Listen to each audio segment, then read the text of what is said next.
ओम शांति। आज के वरदान, बाप दादा के वरदान अपने प्यारे बच्चों के प्रति। डेट 21 अक्टूबर 2023। वरदान है, अपसेट होने के बजाय हिसाब किताब को खुशी खुशी से चुकतू करने वाले निश्चिंत आत्मा भवो। अपसेट होने के बजाय हिसाब किताब को खुशी खुशी से चुकतू करने वाले निश्चिंत आत्मा भव। एक दो दिन से बाबा हम बच्चों को ईश्वरीय सेवा में हम जब आते हैं, वहां के आत्माओं के साथ, हमारे भाई बहनों के साथ कैसा रहना है, इसके बारे में बाबा कह रहे हैं। कल बाबा ने ईर्ष्या के बारे में बताया था, जो आपके मन में आता है। और आज बाबा ने बताया कि जब आप ईश्वरीय सेवा में लगते हैं, अपने परिवार के बच्चों द्वारा ही कुछ परिस्थितियां, विघ्न, समस्याएं अलौकिक परिवार, ईश्वरीय परिवार वालों से आता है। तब आपके मन में क्वेश्चन आता है, तो निस्वार्थ भाव से कर रहे हैं, कुछ एक्सपेक्टेशन नहीं है, सेवा का भाव है, फिर भी ऐसे सभी सिचुएशन क्यों आता है? लौकिक में तो स्वार्थ रहेगा, विकार रहेगा, नाम मान शान का इच्छा रहेगा, या तो कुछ है नहीं। ईश्वरीय सेवा के लिए तो निमित्त है, वही कर्म करने का इच्छा है, भगवान का प्रत्यक्ष करने का इंटेंशन है। फिर भी ज्ञानी बच्चों के साथ ऐसा हिसाब किताब क्यों है? दुनिया वाले तो अज्ञानी है, ठीक है, वो तो करते हैं, लेकिन हमारे परिवार वालों के साथ जो अपने को महाज्ञानी समझते हैं, उनके बीच में ऐसा क्यों? ऐसे कभी संकल्प मन में आता है, तो उस समय अपने मन को शांत कैसे करें? योग करते हैं, बहुत कुछ संकल्प चलता है, बातें चलती हैं, उसके बाद शांत होता है, वो बात अलग। लेकिन तुरंत अपने मन बुद्धि को कुछ कहकर उसको शांत कैसे किया जाए? इसके लिए बाबा ने कहा, समझ लो किसी ने कुछ कहा आपके बारे में, जब आप ईश्वरी सेवा कर रहे थे, तुरंत आपको फील होगा ऐसे मुझे क्यों कहा। तो बाबा कहते ऐसे कहने के बाद शांत रहो। मेरा अनुभव है, जब हम सेवा पर जाते हैं ना, ऐसे सिचुएशन बहुत बार आता है। जब आप क्लास कराते हैं, बाबा तो कराता है, उस समय भी आ सकता है, कोई आगे वाले ऐसे क्वेश्चन पूछ सकते हैं, माना जाने में कुछ झगड़ा भी चलता है, माना जड़मा, माना हायर पिच में बात करते हैं, बार बार क्वेश्चन पूछना। उसके पीछे क्लास होने के बाद भी कोई निमित्त भाई बहनों के द्वारा कुछ आता है, लेकिन उस समय वो क्लेरिफिकेशन लेने के लिए भी हमारे पास टाइम नहीं रहता है। कभी कभी फोन कॉल द्वारा भी ऐसा आता है, सेवा में जाते हैं, यहाँ से फोन आता है, माँ का तबीयत ठीक नहीं है, या घर का भी कुछ हिसाब किताब आ सकता है। कभी कभी शरीर का सुस्ती होता है, बीमारी आता है, सिर दर्द आता है, नींद आने लगता है, और निमित्त आत्माओं द्वारा भी आता है। लेकिन चेकिंग करने के लिए टाइम नहीं रहता, तुरंत नेक्स्ट प्रोग्राम है, तो उसका थोड़ा सा भी असर उस सेवा में नहीं आना चाहिए। सेवा करो, उसके बाद सेवा हो गई, रात को रेस्ट करने के लिए गई, तब चिंतन करो, क्यों, क्या हुआ, इस समय मुझे क्या करना है, मेरे में क्या परिवर्तन लाना है, नेक्स्ट टाइम ऐसा सिचुएशन न आना चाहिए, उसके लिए मुझे क्या चेंज करना है। नहीं तो जब सारे सेवा होने के बाद जब हम ट्रेन पर बैठते हैं, तब थोड़ा चेक करते हैं, पॉजिटिव एंड नेगेटिव दोनों, क्या क्या हुआ इसमें, जब बाबा को रिपोर्ट देने का समय आता है, नहीं तो जब अमृत वेले योग पर बैठते हैं, नहीं तो क्लास होने के बाद जब योग पर बैठते हैं, वहां योग कराया जाता है ना, तब बाबा से बात करते, बाबा ऐसा है क्या करें, तो मुझे क्या चेंज होता है। ऐसी बात करके सपोज आप में परिवर्तन का जरूरत है, तुरंत चेंज कर। नहीं तो उसके बारे में ज्यादा फील करने का जरूरत नहीं है। क्यों? इसका बाबा ने आंसर दिया, बच्चे देखो, अपने पहले हिसाब किताब के कारण आपको सूक्ष्म वतन में या आगे हिसाब किताब धर्मराजपुरी में सेटलमेंट करना ही है। लेकिन यहाँ निमित्त आत्माओं द्वारा ऐसे आपको टेस्टिंग पेपर आता है, तो उसको फेस करना पड़ता है आपको। तो मेरा हिसाब किताब है, ऐसे समझकर आप मन को शांत करते हुए उसको आप एक्सेप्ट करेंगे, तो उसका ज्यादा असर आपके ऊपर नहीं पड़ेगा। लेकिन ज्यादा उसमें डूब जाएंगे, जिनके साथ वो ऐसा सिचुएशन हुआ, उनके प्रति नेगेटिव सोच, चिंतन, संकल्प, वाइब्रेशंस चलने लगेगा, और भी वातावरण वायुमंडल खराब होगा। कभी कभी मुरली में बाबा ये भी कहते हैं कि ईश्वरी सेवा के जिंदगी में, जीवन में बीमारी आई ऐसे समझो कि मेरा अकाउंट सेटलमेंट हो रहा है। क्यों आई नहीं, सेटलमेंट हो रहा है। तो सभी को आया ना बीमारी, रमा बाबा को भी आया, मम्मा को भी आया, दादियों को भी आया। और आज आपने न्यूज सुना होगा, हमारे जो वरिष्ठ बहन डॉक्टर निर्मला दीदी जी, विज्ञान सरोवर की इंचार्ज थी, उन्होंने भी आज शरीर को त्याग किया सुबह 11 बजे के आसपास। खुद डॉक्टर भी थी, फिर भी लास्ट में डायलिसिस करना पड़ा, आईसीयू में जाना पड़ा। बॉडी के बारे में सब जानकारी रहते हुए भी, तो सभी को आता है, लेकिन उससे हम बाहर नहीं जा सकते। समाधान के लिए क्या करना है, सोल्यूशन लेना ही है। अभी देखो लौकिक में भी शरीर को बीमारी आ गया, पेट दर्द आ गया, क्यों आ गया, किसका कारण सोचते रहेंगे तो क्या होता है, आगे ट्रीटमेंट तो लेना पड़ेगा ना। इसीलिए किसी ने कुछ कहा तो तुरंत स्थूल और सूक्ष्म में रिएक्ट नहीं करना है। कभी कभी ऐसे भी होता है, आपको किसी एक व्यक्ति के प्रति कोई ये कहता है ये ऐसा है, उनकी बातों पर आपको भरोसा रखने का जरूरत नहीं है। क्यों? उनके साथ ऐसा हिसाब किताब होगा, लेकिन उनके आधार पर आगे के व्यक्ति के ऊपर उनका नेचर ऐसा है करके आप फाइनल सील नहीं डालना है। आप और उनका बीच में अच्छा रिलेशनशिप हो सकता है ना, तो उनके आंखों के दृष्टिकोण के आधार पर आप क्यों डिसाइड करते हो। बहुत जगह पर हमने देखा है, बहुत सारे आत्मा ये ठीक नहीं है, वो ठीक नहीं है, बहुत सारे कंप्लेंट करते हैं। मैंने लौकिक में भी देखा, अलौकिक में भी देखा। लेकिन हम शुभ भावना से जाते हैं, इनका जो कहने के प्री डिटरमाइंड माइंड से नहीं जाते हैं, तो हमारे साथ रिलेशनशिप अच्छा ही रहता है। और किसी के साथ कैसा है वो लेकर हमको क्या करने का है, हम उनके साथ कैसे बिहेव करते हैं, इसके आधार पर मेरा हिसाब किताब चलता है। इसीलिए थोड़ी थोड़ी छोटी बात में तुरंत अपसेट नहीं होना है। इस सिचुएशन आता है, खुशी से क्या करो, चुप करो और निश्चिंत आत्मा भावा। यदि कभी कोई बात कहता है तो उसमें फौरन अपसेट नहीं हो जाओ। किसी ने कुछ कहा, आपने ध्यान ठीक से नहीं सुनाया, हम पहले ध्यान में जाते थे ना, ऐसे से भी बहुत फील होता था। ठीक है, अभी थोड़ा अनुभव हुआ है, फील होता है तो भी पहला इतना नहीं होता है। और दूसरी बात क्या होता है ना, लोग फिजिकली भी देखते हैं, फिजिकली थोड़ा एज हुआ है तो आपको आपका बात सुनते हैं। फिजिकल योग आपका ये एज छोटा है और बॉडी भी दिखने में छोटा है, तो लोग आपका बात सुनते नहीं है।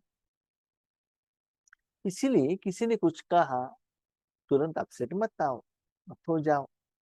पहले स्पष्ट करो या वेरीफाई कराओ कि किस भाव से कहा है। अगर आपकी गलती नहीं है तो निश्चिंत हो जाओ। भाव को देखो, आपको परिवर्तन करने का भाव है, आपके ऊपर झलसी दिखाने का भाव है, आपको पीछे खींचने का भाव है, तो देखो किस भाव से उन्होंने ऐसे कहा है। आपको निंदा कराने का भाव है या आपके प्रति जोक्स ऐसे एंटरटेनमेंट के लिए भाव, उस भाव को देखो, किस रीजन से उन्होंने ऐसे बात कही होगी, उसको जानो।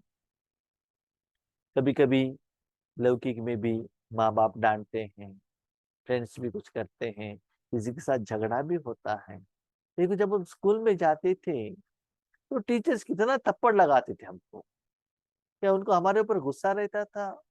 नहीं है ना। जब लास्ट डे स्कूल से बाहर आते थे तो क्या होता था, उनके ऊपर गुस्सा नहीं होता था। क्यों? उनका इंटेंशन तो अच्छा था ना। तो ऐसे बाबा कहते उस इंटेंशन को देखो क्या है। उन्होंने गुस्सा किया नहीं, लेकिन कभी कभी गुस्सा नहीं करेंगे तो हम परिवर्तन नहीं होंगे, तो ऐसे करना पड़ता है। इसीलिए इंटेंशन को जानो, और आपका गलती नहीं है तो निश्चिंत हो जाओ। अभी क्वेश्चन, हमारा गलती है कि नहीं है कैसे पता चलेगा? हाँ, इस सिचुएशन को लेकर बाबा के पास जाओ, बाबा ऐसे ऐसे हुआ, बाबा इसमें मेरी गलती है तो मुझे उसको समझाओ कि क्या गलती हुआ है, तो ठीक है ऐसे करना है वो बाबा को बताओ। तो मेरा अनुभव है तुरंत नेक्स्ट डे बाबा मुरली में आपको आंसर देगा, नहीं तो एक हफ्ते में देगा, कभी ना कहीं आपको जरूर आंसर देगा, आप राइट थे या नहीं। कभी कभी ऐसे सिचुएशन होता है तो हम बाबा के आगे जाते हैं, कहते हैं बाबा ऐसा है क्या करें। बुद्धि का लाइन क्लियर रहेगा तो बाबा का आंसर मिलेगा, बच्चे ये ऐसा है ऐसा है ऐसा है, करो नहीं करो। तो 2-3 दिन पहले हमारे निमित्त टीचर बहनों ने हमको बुलाया था कि ड्राइविंग सेवा के लिए आना है। तो बाबा के आगे रखे बाबा ने कहा ठीक है जाओ। तुम्हारों के लिए भी बुलाया कल के लिए, और भी बात बाबा के आगे रखी। अमृत वेले में मुझे डिलेमा हो गया, डायलेमा, करना है कि नहीं करना है। यहाँ कल हिंदी टू तेलुगु क्लास भी करना है, एक्चुअली वेंसडे करना था, वेंसडे हो गया, थर्सडे हो गया, आज भी कुछ प्रोग्राम था, फ्राइडे हो गया, और पोस्टपोन हो रहा है। ये भी ईश्वरी सेवा है, वो भी ईश्वरी सेवा है, दोनों जगह पर ऑप्शन है, ये वो चॉइस करे कि ये चॉइस करे, ये डिलेमा होता है। उस समय बाबा को हम पूछते हैं और आगे पीछे क्या होता है, वो सेवा में रिजल्ट क्या होता है, ठीक है। वो होने के बाद बाबा का आंसर मिलता है, ऐसा है ऐसा है ऐसा है, उसके बाद डिसाइड करते हैं। नहीं तो इसे मुरली द्वारा बाबा क्या करते हैं, हमको आंसर दे देते हैं। इसलिए वो सिचुएशन को बाबा के आगे रखना बहुत जरूरी है। सिर्फ आप अपने मन से अपने अनुभव के आधार पर डिसाइड नहीं करना है कि मुझे क्या करना है क्या नहीं करना है। भगवान के आगे रखो, बाबा के आगे रखो, किसी न किसी रूप में आपको बाबा जरूर आंसर देगा। यह बात स्मृति में रहे कि ब्राह्मण आत्मा द्वारा यहाँ ही सब हिसाब किताब चुकतू होने हैं। ये चुकतू नहीं हुआ तो आपका पुराना हिसाब किताब के कारण सूक्ष्म वतन में उसका सजा आपको भुगतना ही है। उसके बदले यहाँ ही करेंगे तो अच्छा रहेगा ना, अभी करेंगे तो अच्छा रहेगा ना। इसलिए उस ब्राह्मण आत्माओं को जिम्मेदार मत ठहराओ। जब आप कोर्ट में जाते हैं, कोर्ट में जो जज है, आपने जो गलती किया है उसके लिए वो क्या करते हैं, सजा सुनाते हैं। क्या उसमें जज का कोई गलती है? नहीं है। आपने जो गलती किया, जो रूल्स एंड रेगुलेशन था, आईपीसी सेक्शन में जो था उसके अनुसार वो कंपैरिजन करते हुए आपको सजा सुनाएंगे। तो वैसे ही निमित्त आत्माओं को द्वारा कुछ आया है, समझ लो आपका ही पुराना हिसाब किताब के लिए वो सजा सुना रहे हैं, वो आपको भुगतना है। आज नहीं भोगेंगे तो थोड़े दिन में तो आपको भुगतना पड़ेगा जरूरी।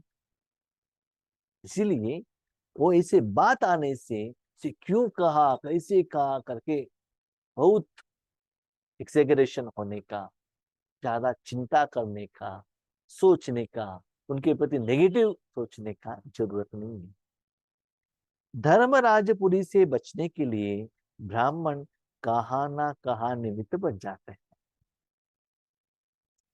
जब छोटेपन में टीचर्स थप्पड़ क्यों लगाते थे कि बच्चे भविष्य में आपको पब्लिक एग्जाम है, आप लोग ठीक से पढ़ाई नहीं करेंगे तो फाइनल एग्जाम में फेल हो जाएंगे, भविष्य में आपको रोना आएगा मैंने गलती की। वो एहसास आपको आगे नहीं होना चाहिए। एक बार यज्ञ में क्या हो गया, एक भाई जी ने एक अपने साथी, अपने फ्रेंड को बाबा के यहाँ लेकर आ गए। वो भाई थे, सीनियर भाई थे, माना बहुत समय से बाबा के बच्चे थे। एक दूसरा भाई था, वो नए थे ज्ञान में। तो साकार में जो ब्रह्मा बाबा थे उस समय उनको लेकर आ गए। लेकर आते ही बाबा ने कहा ठीक है बच्चे, इंट्रोडक्शन तो किया वो भाई ने। तो बाबा ने कहा ठीक है आप बाहर चले जाओ। तो बाबा ने क्या कहा, आप बाहर चले जाओ, हम इनसे बात करें।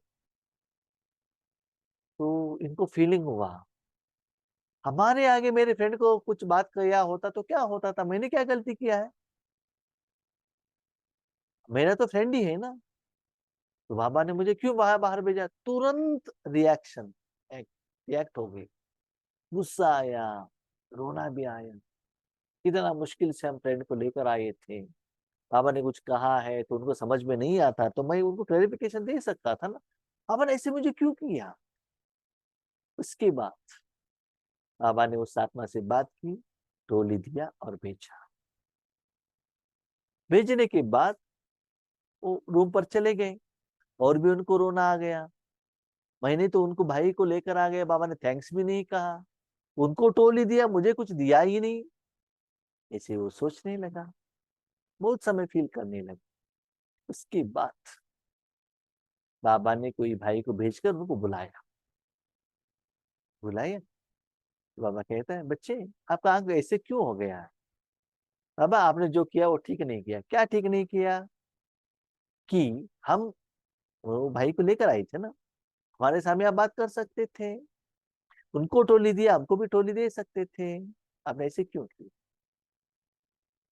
तो बाबा ने कहा बच्चे आपको टोली चाहिए या बाबा के साथ भोजन करना चाहते हो, बाबा से बातें करना चाहते हो या बाबा का गले मिलना चाहते हो।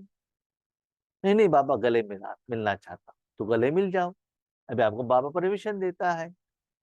तो गले मिला, और बाबा ने कहा बच्चे आज आप आपके साथ भोजन करेंगे, आपको भी भोजन खिलाएंगे। तो इनको इतना खुशी हुई, इतना खुशी हुई। उसके बाद उन्होंने पूछा बाबा ये बात आप पहले कर सकते थे ना। देखो बच्चे क्या होता है ना, वो जो आत्मा नहीं आती, बाबा किनको गले में लेता है, जो पवित्र आत्मा है। ठीक है, मैं जानता हूँ वो बाबा से मिलने के लिए आए हैं, लेकिन वो बाबा के बच्चे आगे नहीं रहेंगे। अभी मैंने आपको गले में लिया, उनको नहीं लिया, तो उनको अच्छा लगेगा क्या। आपके साथ मैंने भोजन किया, उनसे साथ नहीं किया, तो उनको अच्छा लगता है क्या, नहीं है ना। तो आगे उनको बहुत ऐसा एहसास होता है कि इस आत्मा ने मुझे गले लगाया था, लेकिन मैंने उनको पहचाना नहीं, भगवान को पहचाना नहीं। ऐसे पश्चाताप उनके मन में नहीं आना चाहिए, इसलिए मैंने ऐसे एक्ट किया।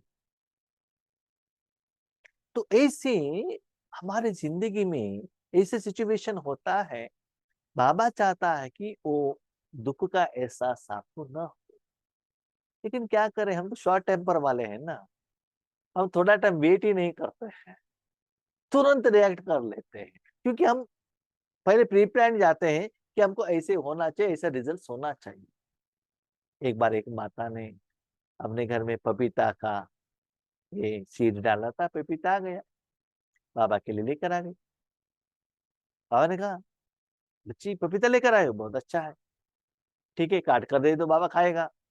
बाबा खाते गए, खाते गए, खाते गए। वो जो ओल्ड एज की माता थी, उन्होंने सोचा मुझे बाबा थोड़ा देगा, थोड़ा देगा, थोड़ा देगा।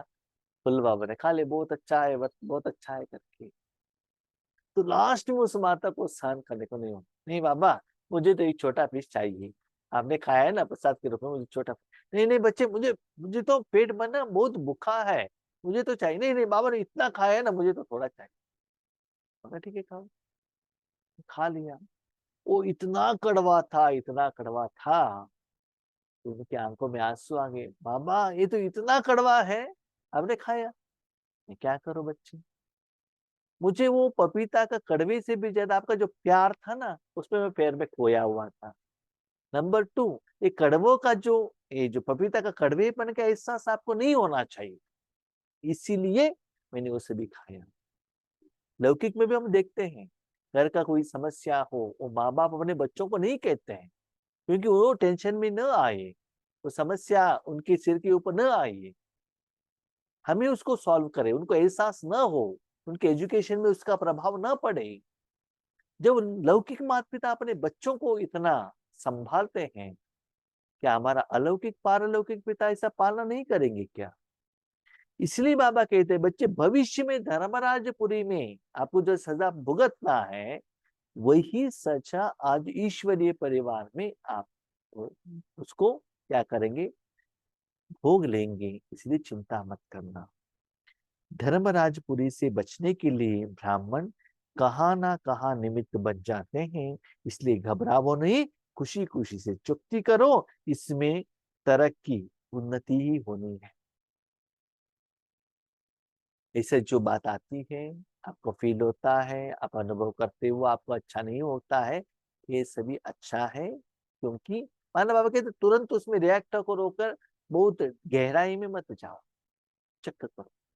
तो दूसरी बात, मेरा अनुभव के आधार पर मैं आपको कहता हूँ, ऐसे कुछ सिचुएशन है तो वो बात को साइड में रखो, साइड में रखो। और मैंने ये बात एक मेरे जिंदगी में ये भी देखा है, कोई ऐसा सिचुएशन हो, ऐसे सरकमस्टेंसेस, ताकि आपको बहुत फील होने का एक मन अनएक्सपेक्टेड सिचुएशंस आ जाता है, तो उस समय मुझे बाबा ऐसे बिजी सेवा में बिजी करता है, उसको सोचने के लिए भी मेरे पास टाइम नहीं रहता। क्योंकि हमने अपने जिंदगी में बाबा के बच्चे होने के बाद फर्स्ट प्रेफरेंस हमने ईश्वरी सेवा के लिए दी। और जब देखो आप घर से बाहर आते हुए कोई एक लेटर आया है, आप ऑफिस के लिए अर्जेंट जा रहे हैं मीटिंग के लिए, आप क्या करते हो, ऐसे देखते हो थोड़ा सा और उसको बाजू में रखते हो, बाद में अटेंड कर। तो आप बाद में अटेंड करेंगे तो उसको थोड़ा पोस्टपोन करते हैं ना, उस तक वो प्रेशर है ना, वो कम होता है। जो सिचुएशन का प्रेशर है ना, वो कम हो जाता है। पहले अनएक्सपेक्टेड रहता है ना, हाँ ऐसा हो जाता है, उसके बाद स्लोली कम होता है। तो ऐसे वो प्रेशर कम करने के लिए और उस प्रेशर को फेस करने के लिए बाबा आपको सेम टाइम पर ईश्वरीय सेवा में लगा देता है। वो सेवा का जो शक्ति है ना, दुआ का खाता है ना, वो जो आपको प्रॉब्लम आया उसको समाधान के लिए बाबा सहयोग देता है, मैंने अपने जिंदगी में देखा है। तो एक जगह पर हिसाब किताब भी आ रहा है, दूसरी जगह पर बाबा आपको शक्ति देकर उसको फेस करने का सहयोग भी दे रहा है। इसलिए स्वस्थिति और सेवा सदा साथ में रखना, तो ऐसे सिचुएशन भी आपको उन्नति के लिए ही एक रास्ता बन जाता है। इसलिए चिंता में मत आना। दोगन बाप ही संसार है, सदा इसी स्मृति में रहना, यही सहज योग। अभी देखो, अभी है हमारे एक संसार है, माँ बाप के साथ रहना, पति पत्नी के साथ रहना, भाई बहनों के साथ रहना, तो उसके लिए किसी के साथ योग लगाना पड़ता है क्या? याद करना पड़ता है, स्मृति स्वरूप बनना पड़ता है? नहीं। हम अपने परिवार के साथ में है बस। घर में कौन कौन है?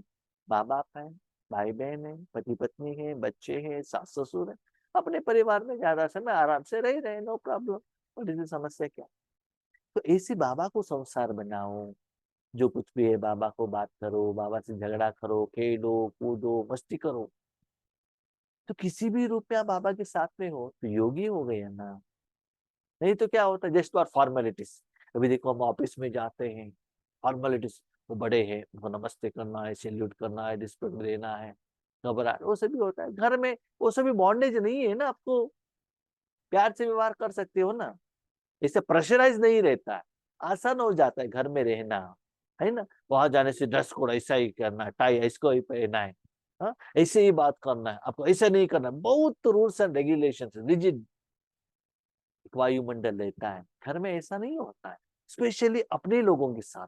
स्पेशली आप देखिए, जब आप फ्रेंड के साथ रहते हो, इतना आसानी से आराम से रह जाते हैं, क्योंकि हमारे लोग हैं ना, सेम हम जींस वाले हैं ना।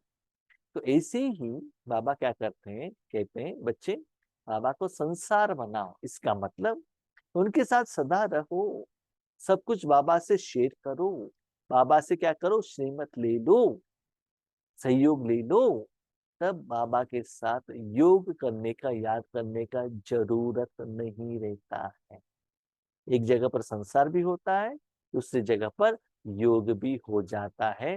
तो बाबा के साथ रहना सहज होता है, उसको बाबा कहते हैं ईश्वरीय जीवन, ईश्वरीय संसार।